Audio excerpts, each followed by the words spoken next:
जुलै महिन्याच्या सुरुवातीलाच पावसानं रौद्ररूप धारण केलंय आणि आता महाराष्ट्रात अनेक ठिकाणी मुसळधार पाऊस बरसतोय आणि पुढच्या काही दिवसात तो जोर आणखी वाढण्याची शक्यता आहे। आधी म्हटल्याप्रमाणे राज्यातील अनेक भागांमध्ये पावसाचा जोर दिवसेंदिवस वाढतोय। त्यात कोकण आणि घाट माथ्यावर तर अतिवृष्टीची नोंद होते। परिस्थिती पाहता हवामान विभागानं 4 जुलैसाठी कोकण आणि घाटमाथ्याला रेड अलर्ट जारी केलाय।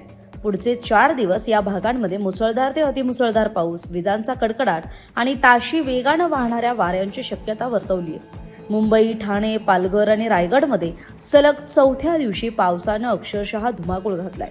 अनेक सखल भाग हे जलमय झालेत। रेल्वे आणि रस्ते वाहतुकीवर याचा मोठा परिणाम झालाय।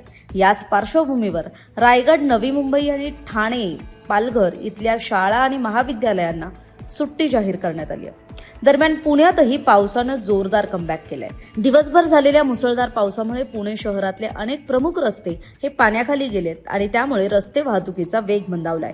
हवामान विभागाने पुणे जिल्ह्याच्या घाटमाथ्यासाठी सुद्धा रेड अलर्ट जारी केलाय। पुढील 3 ते 4 दिवस पावसाचा जोर कायम राहण्याचा अंदाज वर्तवण्यात आलाय।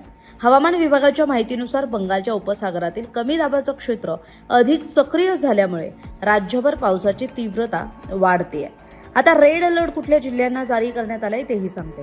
मुंबई, ठाणे, पालघर, रायगड तसेच नाशिक, पुणे आणि साताऱ्याच्या घाटमाथ्यासाठी रेड अलर्ट जारी करण्यात आलाय। तर सिंधुदुर्ग, नंदुरबार, धुळे, नाशिक, वाशिम, यवतमाळ आणि गोंदियासह अनेक जिल्ह्यांना ऑरेंज अलर्ट तर उर्वरित अनेक भागांना येलो अलर्ट देण्यात आलाय। त्यामुळे पुढील काही दिवस अत्यावश्यक कामाशिवाय घराबाहेर पडणं टाळा। नदी, नाले आणि धोकादायक ठिकाणांपासून दूर राहा आणि प्रशासनाच्या सूचनांचं काटेकोर पालन करा, कारण पावसाचा जोर अजून वाढणार आहे। तरी आपण हा व्हिडिओ पाहताना कुठल्या भागातून पाहताय आणि तिथली पावसाची परिस्थिती काय आहे ही कमेंट बॉक्समध्ये कमेंट करून सांगायला विसरू नका। महाराष्ट्रातील सर्व बातम्यांचे विश्वासार्ह व्यासपीठ, सकाळच्या सर्व सोशल मीडिया प्लॅटफॉर्मला लाईक, फॉलो आणि सबस्क्राईब करा। तसंच सर्व नोटिफिकेशनसाठी बेल आयकॉन प्रेस करायला विसरू नका।